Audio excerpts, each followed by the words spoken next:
Peut-être que pour vous, ça n'a pas d'importance qu'un de vos collègues journalistes soit détenu depuis 7 jours de manière illégale dans une prison israélienne sans que vous ayez même un mot pour demander sa libération. Non, mais il y a d'autres moyens de dénoncer le blocus humanitaire que de vouloir aller faire une embarcation avec une embarcation, et donc ça justifie une arrestation illégale, de rentrer dans des eaux territoriales de manière illégale. Parce que qui est rentré dans des eaux territoriales de manière illégale? Ils étaient prévenus qu'il fallait pas rentrer. Non, mais attendez. Enfin, ça c'est très grave ce que vous êtes en train de dire. Cette arrestation, vous pouvez le vérifier vous-même, elle a eu lieu dans les eaux internationales, Monsieur Jeudi. Vous êtes en train de dire que c'est ces gens-là qui ont violé la loi? J'ai pas dit ils avaient pas été arrêtés. J'ai dit qu'ils s'apprêtaient à rentrer. Qu'ils s'apprêtaient à rentrer. À rentrer où, monsieur? Ils voulaient aller jusqu'à Gaza. Et depuis quand les eaux au large de Gaza sont des eaux israéliennes, Monsieur Jeudi? Non mais d'accord, mais où était la violation? Mais vous êtes conscient qu'ils prenaient ce risque-là. Il y avait une forme de. Évidemment.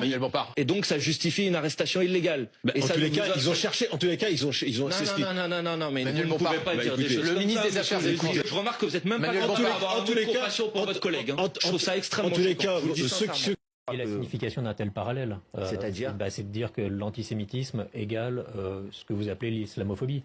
Enfin, c'est à peu près le même. C'est ce raisonnement-là. Pourquoi c'est moins grave de s'en prendre aux musulmans que de s'en prendre aux juifs? Non, mais l'antisémitisme. Alors. Oui.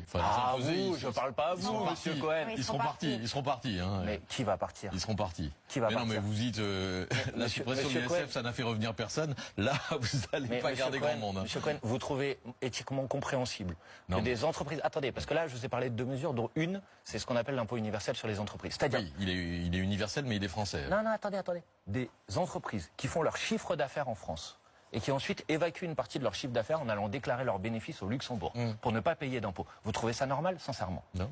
Alors vous pouvez être d'accord avec une mesure qui n'est pas une mesure qui va mettre davantage à contribution les entreprises, qui va juste leur demander de régler la part de l'impôt qu'elles doivent régler en France. C'est quand même la moindre des choses de faire ça. Quant à l'impôt sur le 2% sur le patrimoine des milliardaires, vous savez quel est le seuil de rentabilité du patrimoine des milliardaires aujourd'hui en France? C'est entre 5 et 6%. Ça veut dire que chaque année, les milliardaires, leur patrimoine, il augmente de 5 à 6%. Même si vous leur prenez 2%, Monsieur Cohen, ils vont continuer à s'enrichir. Vous voyez?